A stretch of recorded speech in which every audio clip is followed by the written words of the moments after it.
तारीख थी 2 जुलाई 2024। बरेली के छोटे से गांव में एक गन्ने के खेत से पुलिस वालों को एक महिला की डेड बॉडी मिलती है और जब पुलिस ने डेड बॉडी को ध्यान से देखा तो उन्हें लगा कि ये तो सेम 2023 में जिस पैटर्न से मर्डर हो रहे थे उसी पैटर्न पर है। ये मर्डर उन्हीं की तरह था जिसकी वजह से बरेली के लगभग 90 गांव की महिला घर से बाहर निकलने से पहले 100 बार सोचा करती थी। हम बात करने वाले हैं बरेली साड़ी किलर के बारे में, जो औरतों का मर्डर करके उनका गला उनकी साड़ी या दुपट्टा से कसकर बांध देता था। मेरा नाम है जितेंद्र कुमार और आप सभी का स्वागत है मेरे YouTube चैनल पर। ये कहानी शुरू होती है 5 जून 2023 को, जब शाही पुलिस स्टेशन में एक फोन आता है कि प्रतापपुर के गन्नों के खेत में एक महिला की लाश पड़ी मिली है। तो पुलिस वहां मौके पर पहुंचती है और देखा कि महिला की हत्या उसकी साड़ी से गला घोंटकर की गई है और उसकी साड़ी से उसकी गर्दन में कसकर गांठ बांधी गई है। इसे देखकर यही लग रहा था कि कातिल कोई भी हो, इन्हें जिंदा नहीं छोड़ना चाहता था। और ये लाश थी कलावती की, जिनकी किसी से कोई दुश्मनी नहीं थी, पर पुलिस फिर भी इनके कातिल को ढूंढ रही थी। तभी 19 जून 2023 को कुलचा गांव के गन्ने के खेत से 50 वर्षीय धनवती की लाश मिलती है और इनका भी मर्डर सेम कलावती मर्डर के पैटर्न पर हुआ था, पर ये दोनों केस अलग अलग इलाकों में हुए थे, इसलिए पुलिस इन दोनों केसों को नॉर्मल मर्डर केस की तरह देख रही थी और इन दोनों केसों में सबूत के नाम पर पुलिस के हाथ कुछ नहीं लगा था। इसलिए पुलिस ने इन दोनों केसों को बंद करना चाहा, पर पुलिस को ये पता नहीं था कि ये अंत नहीं बल्कि एक शुरुआत है। इसके बाद 30 जून 2023 को आनंदपुर में 55 वर्षीय प्रेमवती का मर्डर इसी पैटर्न पर हुआ था, जिससे आसपास के लोगों में दहशत फैल गई थी और पुलिस भी असमंजस में आ गई थी, क्योंकि एक महीने में 3 महिलाओं की हत्या एक ही पैटर्न पर हुई, जिसमें तीनों की लाश गन्ने के खेत में, और ना ही उनसे कोई चोरी और ना ही बलात्कार। इसे देखकर पुलिस का बीपी बढ़ने लगा था, क्योंकि उन्हें नहीं पता था कि अगली हत्या किसकी और कहां होगी।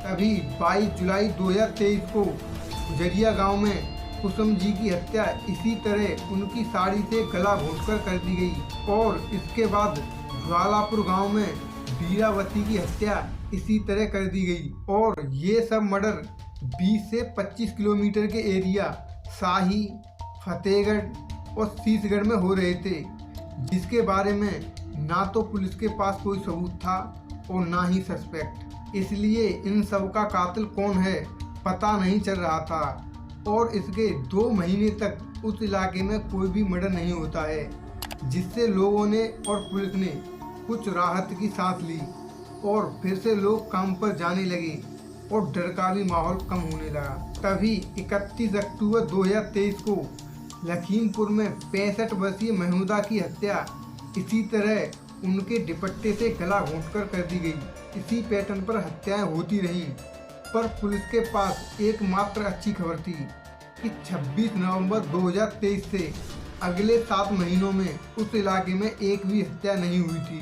लेकिन ये ज़्यादा दिन नहीं चला, क्योंकि 2 जुलाई 2024 को जिस पैटर्न पर पिछले 1 साल से हत्याएं हो रही थी, उसी पैटर्न पर अनीता देवी का मर्डर हो जाता है। दरअसल अनीता देवी एक दिन पहले अपने बेटे के साथ मायके गई थी और वहां से वो वापस लौट रही थी। तभी उन्हें खेत पर कोई काम याद आ जाता है और वो खेत पर चली जाती हैं, जिसके बाद वह कभी वापस लौटी ही नहीं, क्योंकि उनकी लाश उनके गन्ने के खेत से मिली। जिसके बाद पुलिस को ये बात तो समझ आ गई कि ये कोई साधारण आदमी नहीं है, जो कि 14 महीनों में 9 मर्डर कर चुका है। क्योंकि पुलिस जिस आदमी से डील कर रही थी वो था एक सीरियल किलर। इसे पकड़ना बरेली पुलिस की प्रायोरिटी बन चुकी थी। अगर वह किलर को नहीं पकड़ते तो ना जाने उस इलाके की कितनी और महिलाओं की जान ले लेता। इसलिए पुलिस ने ऑपरेशन तलाश शुरू किया, जिसमें पुलिस की 22 टीमें थीं और सभी टीमों का एक ही मकसद था, किसी तरह इस सीरियल किलर को पकड़ना। जिसके लिए उन्होंने बहुत सी फीमेल पुलिस को गांव में नॉर्मल महिलाओं की तरह रहने को भेजा, जो दिन में नॉर्मल महिलाओं की तरह काम पर जाती और साथ ही किलर के बारे में सबूत ढूंढने का काम करती। इसके अलावा पुलिस ने उस एरिया के 1500 सीसीटीवी फुटेज को देखा, जिसमें ना तो कोई किलर मिला और ना ही कोई संदिग्ध व्यक्ति। उस एरिया में 600 नए सीसीटीवी कैमरा लगाए गए थे और गांव वालों की मदद से पुलिस ने पॉसिबल स्केच बनवाए थे, जिन्हें सभी जगह लगाया गया था। फिर भी पुलिस को कुछ हाथ नहीं लगा और ये केस बंद होने की कगार पर आ गया। तभी पुलिस को एक सिक्योरिटी गार्ड का फोन जाता है और वो कहता है कि जिसकी वो तलाश कर रहे हैं उस आदमी को उसने कुछ मिनट पहले अपने गांव में देखा है। तभी पुलिस वहां मौके पर पहुंच जाती है और एक शख्स को गिरफ्तार कर लेती है। आखिर ये आदमी कौन था और ये सब कुछ क्यों कर रहा था? दरअसल इस किलर का नाम था कुलदीप कुमार गंगवार। पर ये सब कुलदीप क्यों कर रहा था, ये जानने के लिए हमें कुलदीप के बचपन में जाना पड़ेगा। कुलदीप का जन्म नवाबगंज में हुआ था।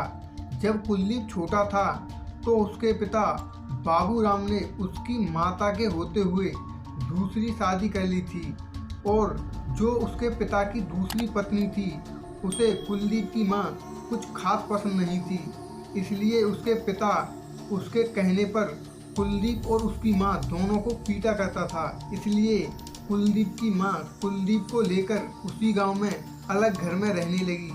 पर ये सब ज़्यादा दिन नहीं चला क्योंकि कुलदीप की मां की मृत्यु हो गई, जिसके बाद कुलदीप फिर अपने पिता के साथ रहने लगा और उसके पिता बाबूराम उसे उसकी सौतेली मां के कहने पर पीटते और प्रताड़ित करते। और कुलदीप बचपन से ही मेंटली स्टेबल नहीं था, पर उसे ये समझ आता था कि उसकी सौतेली मां उसके लिए ठीक नहीं है। इसके बाद 2014 में उसके पिता ने किसी तरह कुलदीप की शादी करवा दी, जिसके बाद कुलदीप अपने पिता की तरह अपनी पत्नी को बेरहमी से पीटता था, जिसके कारण उसकी पत्नी 2018 में उसे छोड़कर हमेशा के लिए अपने मायके चली गई। इसके बाद वह गांव छोड़कर अपनी बहनों के यहाँ आकर रहने लगा और दिन भर शराब और गांजा पीकर पड़ा रहता।